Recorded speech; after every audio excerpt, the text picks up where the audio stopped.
फलाने tuition centre में हमने ज्वाइन करवाना है बच्चे को कि वहाँ पे उनका रिकॉर्ड है वो इतने परसेंटेज मार्क्स दिलाते हैं, ठीक है।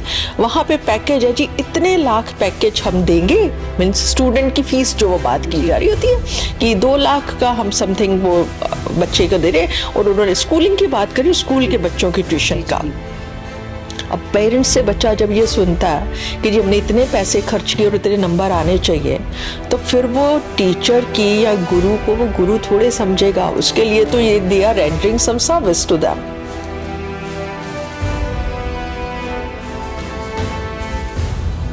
तो उसको ये चीज़ तो हम समझा ही नहीं पा रहे ना कि भी बच्चा, टीचर ने 100 बच्चे को लेक्चर दिया, ये आप पे डिपेंड करता है आपने उसमें से क्या पाया। बिल्कुल, किताब तो एक ही बच्चे सब पढ़ रहे हैं जी।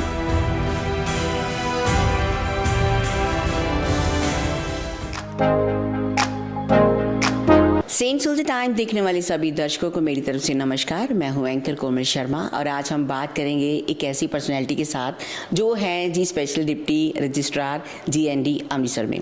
आज हमारे साथ वो जुड़े हैं टॉक शो में और बहुत सारी उनकी खास जिंदगी के बारे में बातचीत करेंगे। सबसे पहले बहुत बहुत स्वागत मैडम डॉक्टर रितु भट्टी जी। मैम बहुत बहुत स्वागत। नमस्कार ma'am, thank you very much. First of all ma'am, आप इतने प्यार से बोलते हैं, ये मतलब कहाँ से है? क्योंकि जो बंदा कितने लेवल पे होता है उनका थोड़ा जो वे ऑफ टॉकिंग होता है थोड़ा डिफरेंट होता है। हाउ इज़ पॉसिबल इतना स्वीटली बोलते हैं? मुझे लगता है मुझे सिर्फ जलंधर में आके ये सुनने को मिल रहा है कि मैं सॉफ्टली बोलती हूँ, बट अदरवाइज़ मैं कहूँ कि जो इंसान थोड़ा सा बड़ा होता है या फलदार होता है तो वो उसको झुकना आना चाहिए। जी बिल्कुल। तो मुझे लगता है कि अगर ये आ गया है तो फिर I am thankful to God कि भी ये उन्होंने ये क्या उसे कहते हैं ब्लेसिंग्स है कि जो मेरे को दी हैं कि भी मैं सॉफ्ट स्पोकन हो पाई हूँ। But otherwise I don't think so कि I am that soft spoken. Very kind of you to say all this things to me. ये बहुत बड़ी बात है, जब हम परमात्मा के साथ जुड़ते हैं तो वो हमें बहुत सारी ब्लेसिंग देते हैं, वो ब्लेसिंग नज़र भी आती है। सो अपने बारे में हमें थोड़ा बताएं। मैंने अपना करियर एज ए टीचर शुरू किया और उससे पहले मैंने LIC में थोड़ी देर काम किया, फिर उसके बाद टीचिंग के बाद अल्टीमेटली GNDU में एज एन एडमिनिस्ट्रेटर ज्वाइन किया। तो अभी तक तो ऐसे ही चल रहा है। ये तीनों काम आपने करे, एक औरत के लिए ये चीज़ें बहुत मायने रखती हैं। टीचर की बात करें तो वो गुरु होता है, गुरु बच्चों को हर शिक्षा देता है। आजकल कुछ ऐसे बच्चे होते हैं जो अपने गुरु का नाम रोशन करते हैं और कुछ बच्चे ऐसे होते हैं जो कहते हैं हमने पैसे दिए हैं, टीच लिया है, बस दैट्स इट। क्या कहना चाहेंगी आज की ज़िंदगी के बारे में और इन खास नई जनरेशन के बारे में? सवाल ज़रा मुश्किल है क्योंकि हम लोग को आइसोलेशन में तो रह नहीं रहे। मटीरियलिस्टिक सोसाइटी है तो शायद उनको लगता है कि हम हर चीज़ को पैसे के साथ जोड़ देते हैं कि भी मैंने ये पे किया तो ये सर्विसेज हैं, वो उनके लिए वो सर्विस बन जाता है। तो मुझे लगता है कि स्टूडेंट लाइफ को अगर मैं खुद का ही कहूँ कि आपने कहा कि आप टीचर हो, एडमिनिस्ट्रेटर एंड ऑल दैट, है ना, अल्टीमेटली तो मैं सारी ज़िंदगी स्टूडेंट ही रहूँगी ना जी, है ना। वो मैं चाहे आपसे कुछ सीख रही हूँ या ये मेरी जो जर्नी आज जो मुझे जलंधर तक लेके आई है, यहाँ से मैंने क्या क्या कुछ कौन से नगेट्स यहाँ से पिक किए, इट डिपेंड्स। बट अगर मैं कहूँ कि अच्छा मैं आई हूँ, मैंने यहाँ पे इतना टाइम स्पेंड किया, मेरे को क्या मिला जी, वो तो पर्सपेक्टिव है ना। फिर अगर बच्चे का पर्सपेक्टिव ये है कि जी मैंने फ़ीस दी है तो फ़ीस दे करके तो आप ये कोई गारंटी थोड़ी है कि भी आपको वो, मैंने ये सुना भी है कि आई एम सॉरी मैं बीच में इंटरप्ट कर रही हूँ आपको, ये आपने सवाल जो किया था मैं इसको दूसरे तरीके से, मैंने आजकल ये सुनती हूँ जी फलाने ट्यूशन सेंटर में हमने ज्वाइन करवाना है बच्चे को कि वहाँ पे उनका रिकॉर्ड है वो इतने परसेंटेज मार्क्स दिलाते हैं, ठीक है। वहाँ पे पैकेज है जी इतने लाख पैकेज हम देंगे, मीन्स स्टूडेंट की फ़ीस जो वो बात की जा रही होती है कि 2 लाख का हम समथिंग वो बच्चे को दे रहे, और उन्होंने स्कूलिंग की बात करी, स्कूल के बच्चों की ट्यूशन का। अब पेरेंट्स से बच्चा जब ये सुनता है कि जी हमने इतने पैसे खर्च किए और इतने नंबर आने चाहिए, तो फिर वो टीचर की या गुरु को वो गुरु थोड़े समझेगा। उसके लिए तो ये they are rendering some service to them. Absolutely. तो फिर वो एक पर्सपेक्टिव उसका ये रहेगा कि अच्छा मैंने इतना पे किया तो इतना मुझे मिलना चाहिए। जी बिल्कुल। उसमें बच्चे की कोई एजुकेशन का तो वो महत्व रहा नहीं। वो डिग्री उसको मिल सकती है, आप एजुकेशन की बात नहीं करो। आप मे बी आप जो बात कर रहे हो, मैं कह रही हूँ कि सोसाइटी में हम आइसोलेशन में नहीं रह रही, बच्चा सोसाइटी से बहुत कुछ इम्बाइब कर रहा है जी। वो चाहे वो घर से है, चाहे वो उसका जो पीयर ग्रुप है उससे है।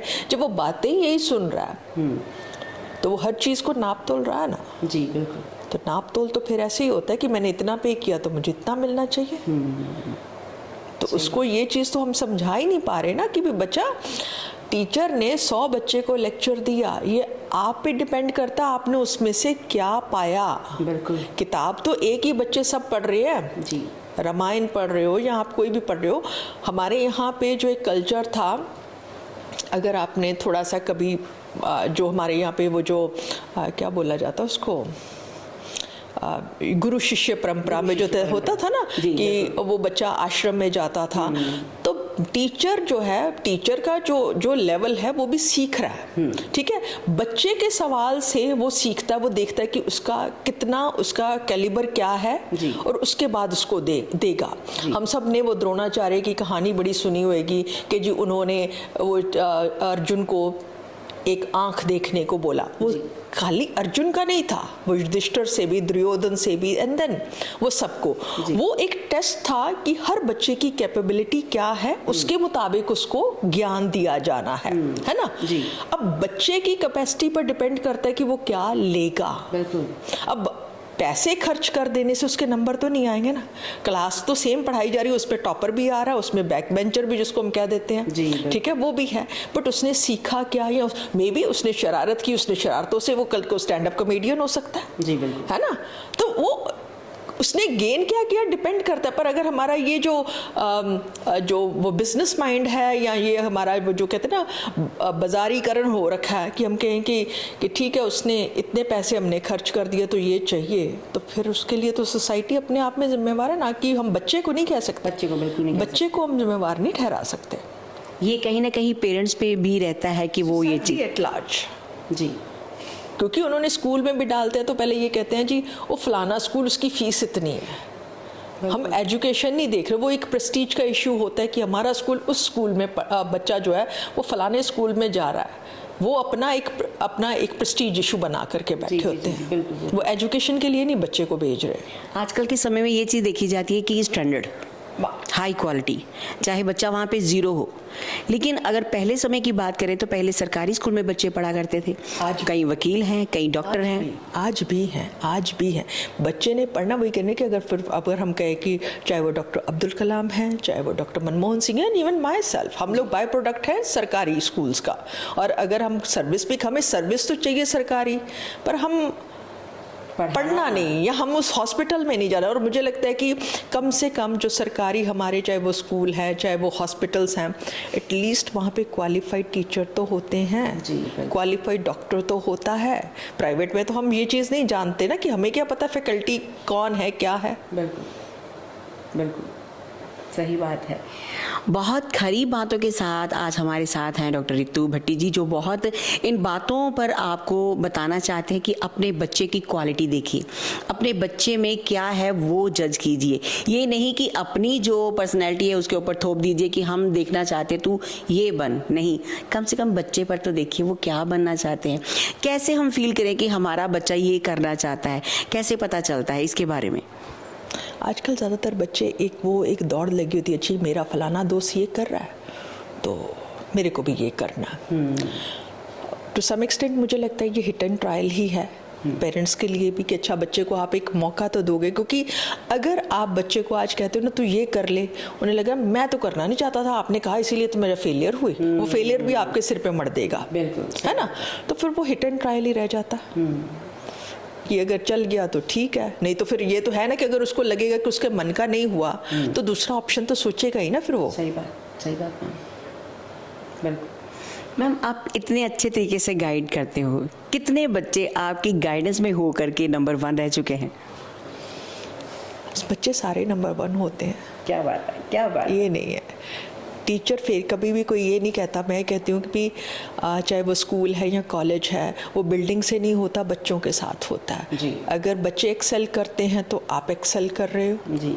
चाहे वो एज ए टीचर चाहे एज अ पेरेंट, किसी भी तरीके से आप देखते जी। हो, तो बच्चे तो हमेशा नंबर 1 होते हैं। हाँ, फेलियर अगर होती है तो वो टीचर की हो सकती हो क्योंकि मुझे लगता है कि चाहे पेरेंट्स हैं चाहे टीचर्स हैं, वो अपनी ग्रोथ बच्चों में ही देख रहे होते हैं। बच्चा कामयाब है तो टीचर भी और पेरेंट्स भी कामयाब हैं। हम स्टडी की बात करते हैं, शिक्षा की बात करते हैं, आज आप स्टडी को कहाँ तक देखते हैं? क्योंकि पहले का पढ़ाने का थोड़ा डिफरेंट तरीका था, लेकिन आजकल जैसे जैसे स्किल्स आ रहे हैं, डेवलपमेंट हो रही है, वहाँ से लेकर के कहाँ तक देखते हैं? मुझे लगता है कि आज जितने एवेन्यूज़ खुले हैं, मुझे तो कई चीज़ें डिग्रीज, तो मुझे लगता है कि डिग्री बंदा कुछ भी करे। अब जैसे आप कर रहे हो, मे बी आपने ये चीज़ प्लान तो नहीं करी थी जब आपने शुरू किया, तो यू नेवर नो कि ज़िंदगी आपको किस तरफ लेके जाए। तो आप डिग्री को डिग्री तक ही रखिए, आपको नहीं पता कि वो लाइवलीहुड के लिए या आपकी लाइफ के लिए वो कहाँ तक सही रहेगी, क्योंकि ये तो एक ऑनगोइंग प्रोसेस है। हम ये नहीं, मैं ये प्लान करके नहीं बैठ सकती कि मैं कहूँगी मैंने तो ये प्लान किया था। प्लान कभी कोई नहीं होता। सही बात। अक्सर बच्चे कहते हैं कि मम्मा हमने ये प्लान करा है, हम ये करना चाहते हैं। कई बार मम्मा कहते हैं कि नहीं बेटा, ये तुम्हारे लिए सही नहीं है, ये किसी और के लिए, लेकिन तुम ये करो। तो बच्चे कई बार तो मान जाते हैं, लेकिन कई बार बच्चे ऐसे ज़िद्दी होते हैं कि अपनी मनाही करते हैं, फिर वो बाद में फेल भी होते हैं। मैंने वो हिट एंड ट्रायल इसीलिए बोला ना कि आप उनको, आजकल के बच्चों को, कि एक एक दो दो लोगों के बच्चे डायरेक्टली रिफ्यूज़ नहीं कर पाते। पेरेंट्स आप देखें, पेरेंट्स मुझे लगता है ज़्यादा पिसे हुए हैं ना, तो वो बच्चे के सामने भी उतना ही डरे हुए हैं। वो बच्चे को भी एक हमारे यहाँ पे एक ट्रॉमा चल रहा है ना कि अच्छा जी, बच्चे ऑफेंडेड बहुत जल्दी होते हैं जी। है ना, वो चाहे वो डांटने को कि ना तो उनको क्लास में कोई डांट सकता है ना घर पे कोई डांट रखा है, तो फिर वो एक हिट एंड ट्रायल लेने कि ठीक है भी एक तो अपने मन की करके देख ले, जब वो अगर नहीं हो पाएगा तो फिर हम अपना ऑप्शन तेरे को बता देंगे। सही बात है। ऑप्शन ही रह जाता है ना फिर तो दूसरा ऑप्शन, तब तो वो पेरेंट्स से पूछेगा ना अब बताओ मैं क्या करूं जी। पहले वो हमेशा अपनी बोलेगा कि मेरे को ये करना है जी। कहीं ना कहीं एजुकेशन की बात करते हैं तो बच्चे नंबर 1 पे रहते हैं, और आजकल के समय में बच्चे ये कहते हैं कि हम एजुकेशन करें, स्टडी करें, बस सीधा का सीधा फ़ौरन चले जाएं। लेकिन मुझे लगता है कि हमारे पंजाब में बहुत सारे स्किल्स हैं, अगर आप चाहें तो अपने पंजाब में बहुत सारा काम कर सकते हैं। स्टडी कीजिए, नंबर 1 रहिए, लेकिन अपने पंजाब के साथ जुड़े रहिए। क्या मैसेज देना चाहेंगे मैम? देखिए, मैं ये जानती हूँ बाहर जाके मजदूरी करनी है तो पहले पंजाब में मजदूरी कम नहीं है। अगर बिहारी आके यहाँ पे काम कर सकते हैं तो पंजाबी क्यों नहीं। वो एक हमारी जो डिग्निटी ऑफ लेबर की हम लोग बात करते हैं ना, शर्म महसूस करते हैं। पर डिग्निटी ऑफ लेबर सिर्फ वर्ड, हमारी लिप सर्विस हम प्रोवाइड कर रहे हैं, हम वो चीज़ कर नहीं रहे। अगर वो लोग बिजनेस मैन बन सकते हैं यहाँ आकर के, तो हमारे बच्चे क्यों नहीं? उनको रेडी लगाने में शर्म क्यों है? सही बात है, बात बहुत तो बड़ी बात है। बाहर भाग के वो कोई स्किल लेके तो भाग नहीं रहे, कोई डॉक्टर तो नहीं जा रहा बाहर, नहीं, आइलेट्स करके जो जा रहा है वो मजदूरी करने जा रहा है, तो वो मजदूरी यहाँ क्यों नहीं? देखा जाए तो बात समझदारी की है। अगर आप समझ गए हो तो मुझे लगता है कि आप शायद फ़ौरन जाओगे, लेकिन घूमने जाइए। अगर अपने काम की, बिजनेस की बात है तो अपने पंजाब में रहिए, इंडिया में रहिए, अपने गुरु का नाम रोशन कीजिए, अच्छी पढ़ाई कीजिए और नंबर 1 पे रहिए। सेंट सुल्तान टाइम्स में कोमल शर्मा की रिपोर्ट। बहुत बहुत धन्यवाद। सेंट सुल्तान टाइम्स फेसबुक, यूट्यूब, इंस्टाग्राम।